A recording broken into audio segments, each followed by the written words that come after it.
Bonjour, dans cette capsule, nous allons parler de la loi d'Ohm. Rappelons un peu ce que nous avons parlé à la dernière capsule. Nous savons que nous pouvons connecter un récepteur, prenons un cas d'un résisteur, à une source. Ce que l'on a dit pour le moment, c'est que les charges circulaient de la borne positive vers la borne négative, passaient dans un récepteur, en passant dans le récepteur, perdait de l'énergie et revenait dans l'autre borne de la pile. Aujourd'hui, nous allons observer ce courant électrique-là, comment il circule dans le circuit électrique et comment il va perdre son énergie dans le récepteur. C'est ce qui nous amène à parler de courant et de tension électrique. Si on redessine un circuit électrique simple, comme celui de la page précédente, donc une source, avec ici un récepteur, qui dans ce cas-là est un résisteur, eh bien, on sait que le courant électrique, le sens des charges va toujours aller de la borne positive vers la borne négative.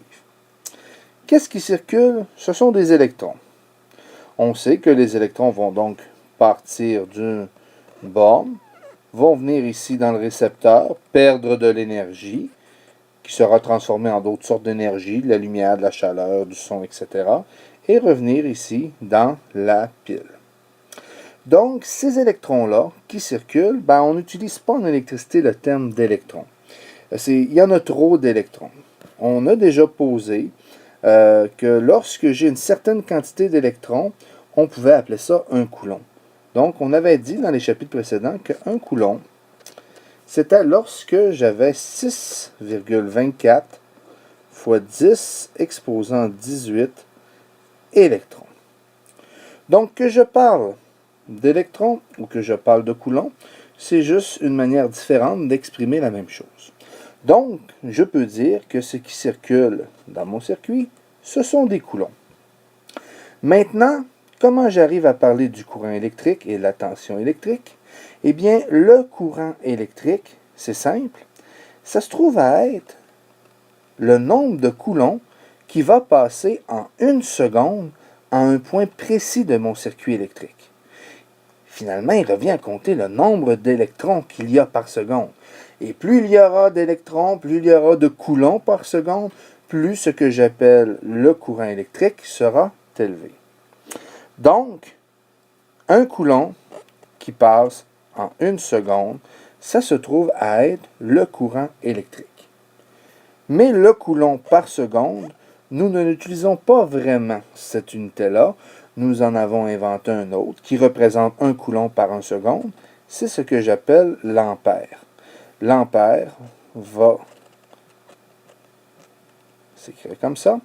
Donc, un ampère, qui s'écrit avec un A, ça se trouve à être un coulomb qui passe en une seconde dans un point précis du circuit. Voilà pour le courant électrique. Maintenant, pour la tension électrique. On vient de dire que c'était des coulombs qui circulaient dans le circuit. Plus il y a de coulombs qui passent en une seconde, plus le courant va être élevé en ampères. Maintenant, ces coulombs, quand ils passent ici, ils perdent de l'énergie. Donc, on va dire que la tension électrique, ou la différence de potentiel, ou j'aime pas ce terme-là, mais on peut l'utiliser, le voltage, ça se trouve à être la différence d'énergie que possède une charge entre deux points d'un circuit. Donc, un coulomb ici va perdre une certaine quantité d'énergie après être passé dans le récepteur. L'énergie, ce sont des joules. Et c'est le nombre de joules par coulomb qui va circuler dans ce récepteur-là. Donc, 1 joule par coulomb, ça représente la perte d'énergie que chaque charge aura entre deux points du circuit. Entre deux fils, entre le point A et le point B, va-t-il y avoir une perte d'énergie? Non, puisqu'il n'y a aucun récepteur. Encore une fois, le joule par coulomb, nous ne l'utilisons pas vraiment comme unité. Nous utilisons le volt. Donc, en honneur de M. Volta, qui créa la première pile. L'ampère et le volt deviennent donc des unités bien importantes. Il faut bien apprendre à distinguer la différence entre le symbole de la variable, l'unité, le symbole de l'unité, l'unité équivalente, pour chacune de ces choses-là. Prenons le premier cas sur le courant. Si je prends le courant ici, eh bien, le symbole de la variable, c'est I. Donc, lorsque j'utilise une relation mathématique, j'utilise I pour parler de l'intensité du courant électrique. Quand j'identifie le courant électrique dans un circuit électrique, je l'indique par la lettre I. L'unité que l'on utilise, je n'ai pas assez de place, je vais faire une flèche, c'est l'ampère. Donc, lorsque je parle de l'ampère, je parle de l'unité du courant électrique. Le symbole de l'unité que je vais placer à côté de la valeur quantitative, à côté du chiffre, c'est un A qui représente ampère. L'unité équivalente, on l'a dit tantôt, nous avons dit qu'un ampère, ça se trouve à être à 1 coulomb en 1 seconde. Et l'appareil de mesure, c'est l'ampère-mètre. L'ampère-mètre, c'est l'appareil de mesure qui va nous permettre de mesurer justement l'intensité du courant électrique. C'est notre compteur d'électrons. Voilà pour le premier. Le deuxième, c'est la tension électrique. La tension, même chose. Lorsque nous allons parler de la tension dans une formule mathématique, dans une relation mathématique, ou lorsqu'on va identifier la tension électrique dans un circuit électrique, nous utilisons la lettre U. L'unité que nous utilisons, c'est le volt.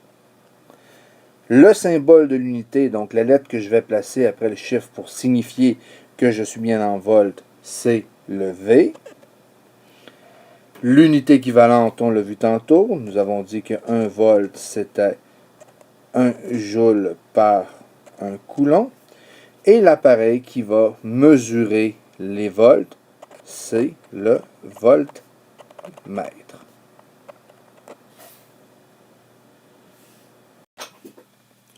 C'est ce qui nous amène à nous poser la question comment connecter un ampère-mètre et un voltmètre dans un circuit électrique.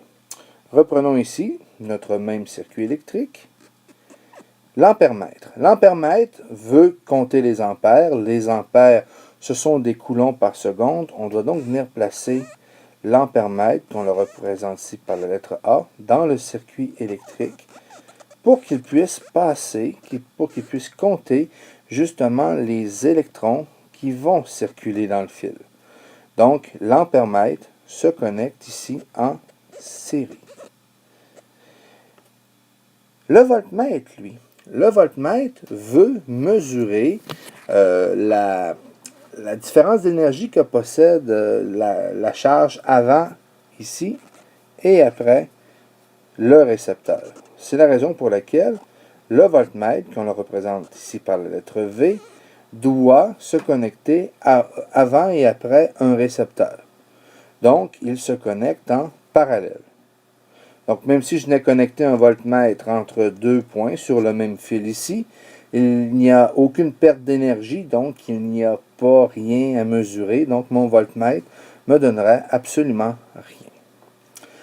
La qualité d'un bon ampère-mètre maintenant, si je regarde quelle serait la qualité d'un bon ampère-mètre, eh bien, puisqu'il est dans le circuit et que tous les électrons passent dans l'ampère-mètre, il ne doit pas absolument influencer ou bloquer le moindre électron. Donc, on va dire que la résistance d'un bon ampère-mètre est nulle. Ce serait donc une mauvaise idée de venir connecter un ampère-mètre comme ça.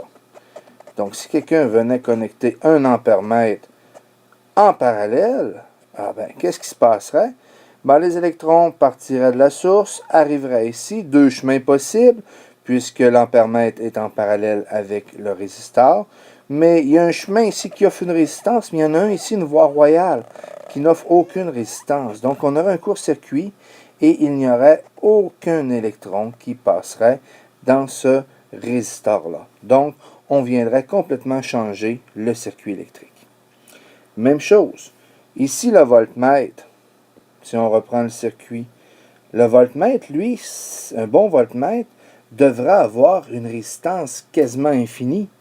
Parce qu'on ne veut pas, justement, on veut que les électrons continuent de perdre leur énergie ici, dans le récepteur. Je ne veux pas qu'il y ait des électrons qui commencent à passer par le voltmètre. Donc, un voltmètre idéal sera un voltmètre qui aura une résistance infinie, qu'il n'y a pas aucun électron qui passe dedans.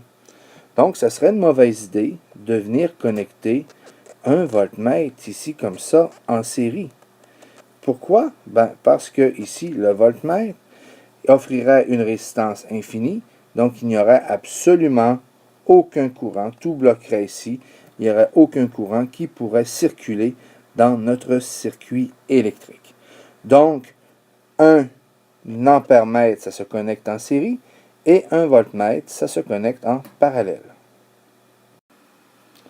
George Ohm a donc décidé de prendre une source, la connecter à un ampèremètre, à un récepteur ici, avec un voltmètre, et de faire varier, ici on fait une flèche pour dire qu'on fait varier la source, et prenait à chaque fois le courant mesuré par l'ampèremètre et la différence de potentiel mesurée par le voltmètre. Donc ici on est d'accord que le courant qui passe dans l'ampèremètre c'est le même qui passe dans le résistor. Donc essayez de voir s'il existait une relation entre le courant qui passe dans un résistor et la différence de potentiel aux bornes de ce résistor-là. Donc, vous me voyez utiliser plusieurs mots ici. Des fois, vous m'entendez utiliser le mot tension électrique, des fois différence de potentiel, des fois, on peut utiliser voltage, je n'aime pas, et des fois aussi, pour différence de potentiel, vous allez entendre DDP, différence de potentiel. Donc, c'est ce qu'a fait M. Ohm. En faisant ça, il a mis ça sur un graphique. Donc ici, il y a deux droites, parce que, dans l'exemple que sur le graphique, il y a deux résistors dans lesquels on a vérifié justement s'il existait une relation entre l'intensité du courant électrique et la tension électrique. Donc ici, GU, ici, GI. Rapidement, on remarque ici que c'est une droite. C'est une droite qui passe par l'origine. Donc en mathématiques, vous avez vu qu'une droite qui passe par l'origine peut s'écrire f de x est égal à ax, où A est le taux de variation. Eh bien, nous autres, en électricité, nous avons ici en abscisse l'intensité, en ordonnée, nous avons U, et le taux de variation A, nous l'avons appelé la résistance. Ce qui fait que ici, si je l'écris, f de x, ça se trouve être l'ordonnée, c'est U, est égal à la résistance comme mon résistor, c'est le taux de variation, multiplié par x, qui se trouve à être ici mon abscisse, donc R fois I. Nous avons ici découvert la loi d'Ohm. Ça veut dire que si je connais des U, R, je peux trouver I. Si je connais deux informations sur les trois, je peux trouver la troisième. Donc, R, c'est la résistance. Mais qu'est-ce que la résistance? Ben, la résistance, ça se trouve à être, si j'isole avec ce que j'ai ici en haut, U sur I. Et si je regarde les unités de U sur I, ce sont, je vais écrire la suite ici, ce sont des volts sur des ampères. Donc des volts sur ampères, ce serait l'unité de la résistance électrique. Nous avons utilisé le symbole oméga et nous l'avons appelé ohm. Donc, la résistance se calcule en ohms. Faisons un exemple. Donc, regardons ces deux exemples. Supposons ici, premier exemple, j'ai un circuit dans lequel va circuler, disons, 1 ampère. Donc ici, je marque 1 ampère dans l'ampèremètre, c'est ce qu'il mesure, et qui mesure une différence de potentiel ici aux bornes du résisteur de 10 volts. Quelle serait la résistance de mon résisteur? Eh bien, U égale à RI, c'est la loi d'Ohm. J'isole simplement R là-dedans. Ça me donnerait que R est égal à U sur I. Donc, U, ça se trouve à être 10 volts, divisé par 1 ampère. Eh bien, ça me donnerait ici 10. Et des volts ampères, ce sont des ohms. Donc, ma réponse serait que la valeur du résisteur est de 10 ohms. C'est le symbole oméga. Maintenant, on pourrait le faire aussi graphiquement. J'ai repris exactement la même chose qu'à la diapositive précédente. Et posons-nous la question, quelle est la valeur ici du premier résisteur et d'un second résisteur? Donc ici, ce serait R1 et ici R2. Eh bien, R1, il n'y a rien qui change. R, c'est toujours U sur I. Eh bien, prenons ici ce point-là. À ce point-là, quel est le volt? C'est 20 volts. Divisé par le courant à ce moment-là de 4 ampères. 20 sur 4, ça me donne 5. Ma réponse serait 5 ohms. Et on pourrait faire la même chose pour le second. Donc ça, c'est pour le premier résisteur. Pour le second résisteur, je vais le faire ici en haut. Serait égal aussi à U sur I. Donc ici, j'ai pour le second résisteur aussi 4 ampères, mais j'ai 40 volts. Donc ça serait 40 volts divisé par 4 ampères. 40 volts divisé par 4 ampères, ça me donnerait ici une valeur de 10 ohms. On trouverait ainsi la résistance du deuxième résisteur. Voilà pour cette capsule.